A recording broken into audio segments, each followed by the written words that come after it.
All right, let's move away from Nigeria to Kenya. Two suspects appeared in a Kenyan court yesterday after the murder of Ugandan Olympic athlete Benjamin Kiplagat, who was found dead at the weekend with a stab wound to his neck. The two men were ordered detained for 21 days by a magistrate's court in the Rift Valley town of Eldoret to enable police continue investigations into the killing of the 34-year-old steeplechase runner. The suspects, identified in court documents as David Ekai Lokere and Peter Osuru Kalumi, were arrested on Monday. Now, while the motive of the killing was still unknown, police said that investigations had shown that Kiplagat had been waylaid by the two men before he hit their motorcycle with his car. Local police commander Stephen Okal said both men are in their 30s and are known criminals who have been terrorizing the public. Joining us from Mombasa, Kenya to discuss this is Duncan Osoro. He's an advocate at Osoro and Osoro Advocates. Good morning, Duncan. Thanks for joining us. Good morning. How are you? Very well. Still a very heartbreaking story. And of course, everyone, of course, in Kenya and in the whole athletic world wishes that this didn't happen. Really, really heartbreaking. But, give us information as to, what exactly has been found. Who are these two men?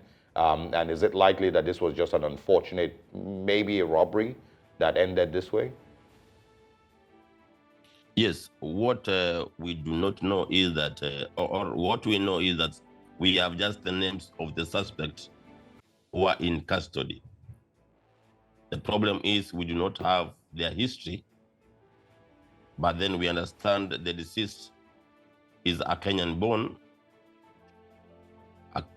Ugandan athlete who is known to be an Olympian, former world silver youth athlete from Uganda. So what has happened is that the director of criminal investigations made an application to detain and hold on the two suspects for 21 days to complete investigations. This was to facilitate their tracing of their phone calls, because most probably these are not the only two people involved in this murder. So they prayed for more days for these guys to be held, because we do not know if they have relatives across the border. So there might be a flight risk, or they might interfere with witnesses. So the purpose of the 21 days was to allow an interrupted investigation process, whereupon the director of criminal investigations will bring a full report. Hence, we will know the motive behind this heinous act. As that now, nobody knows who sent them, or if they were acting on their own behalf or on someone's behalf, or they were sent by anybody else. Because from the CCTV, you can see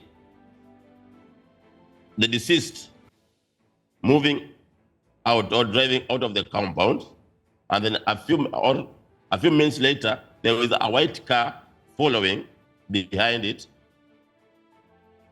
Then later, when he comes in, you can see two people running after him. So it's like it was planned that, or they knew that after coming back, he will stop at a certain gate. That's why he was able, or they were able to stab him on the neck and chest. So we are waiting for further investigations, sir. And as that now, the matter is at the police station, and we do not have any other information as that now. What we have is the names of the suspects or accused persons, whereupon after 21 days, they will be brought back to court with a full report from the police. Yes, unless you have further questions. All right, let's talk about the expectation for how long this will take. What typically is the process in court like? And I remember the last one that we of course, that came to light publicly was the murder, the unfortunate murder of Agnes Tirop, who was also an athlete, in 2021. And her husband, who was one of the suspects, or who is a suspect, was only brought to trial last month. That's about 3 years or 2 to 3 years later. So what timelines are we looking at to get some form of concrete court proceeding and maybe judgment in this matter? Yes, usually once the police request for more time, the law allows them, and the law binds the code that if a suspect is suspected to be a flight risk, or there are other conditions or reasons that if that suspect is let free, one, he might interfere with witnesses. Secondly, he might disappear. Thirdly, maybe he has previous criminal records. So the court can deny you the freedom of liberty or the right to liberty. So in this particular case that we are talking about, the police requested for only 21 days, that's less than a month, to conclude their investigations. So it is upon the completion of these 21 days when the police will come with a report to the police station. Remember, once this application has been brought to court, they have not been charged. They are being held as they are being held as suspects. So there are no charges opened against them. They are just suspects.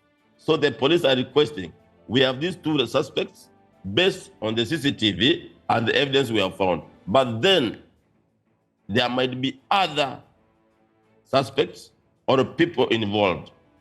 Then we do not prefer any charges against them. So that they requested for 21 days so that they can come with a concrete report. It is upon the expiry of the 21 days that the police will decide to charge these two people or not to charge these two people. So how long the report or this case will take cannot be ascertained. But once proper charges are being brought to court and they plead guilty or not guilty, then the case will commence. Okay. Do we know anything about the location where this happened? Is it known to have a high crime rate? Have other incidents like this been recorded in that location? Either robberies or stabbings like this? Yeah. I presume that this was a normal robbery, but then it's not normal. From the CCTV we can see. We can see the deceased being followed to and fro his home. But then this location, known as Moiben in Eldoret, is not known for much killings or murder or robbery. But then what I can say, the crime rate in suburban living areas in Kenya is a bit high. Yeah. Or can be said to be prevailing. But then this one cannot be termed as a normal robbery, because even from the CCTV, I don't know if you have that footage of the CCTV, but from the CCTV, it can be seen how the deceased is being trailed. So then we will say it was either planned or there was something that went on beyond our eyes. He left, he was being trailed, and then he came back, he was being trailed. Was there a deal? We do not know. All right. Was there some agreement? Yes, madam. Yeah, we're certainly hoping that there'll be more investigation that can reveal what the underlying motive was, if it was something random. But I mean, from what you're saying, it might not look very random, but we don't know what the full details are. I want us to talk a little bit about the judiciary, because we've seen the judiciary in several parts of the continent come under fire, with citizens lacking trust that the judiciary can fully carry out the extent of its responsibility. Is that the case in Kenya? Would you say that the Kenyan citizens fully trust that, for example, in this situation, the judiciary will be able to carry out completely its duty and bring the guilty party or parties, as the case may be, to book?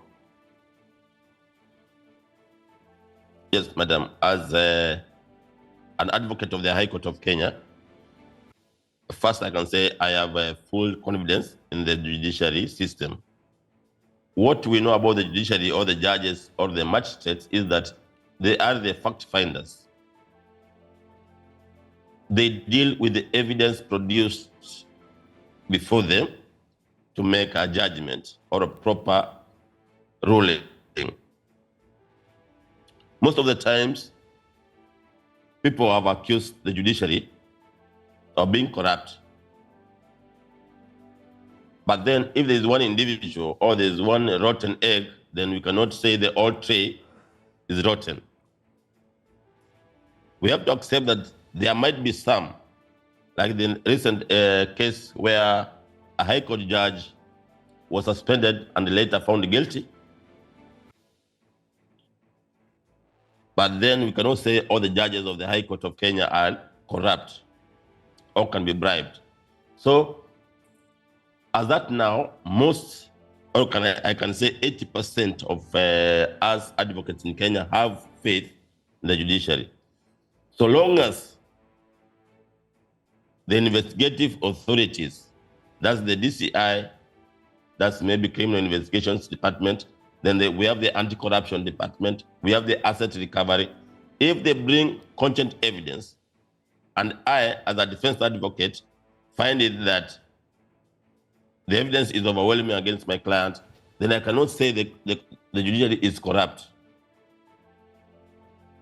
But then there are instances where you will say, this case was overwhelming, but we do not know how the suspect got out or found his way out of the jail system.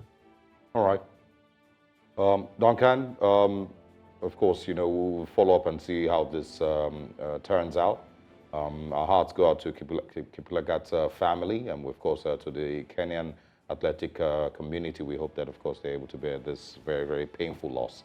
We'll speak with you again. Thank you very much for joining us. Much obliged. After 21 days, we can link up and see what happened. Absolutely.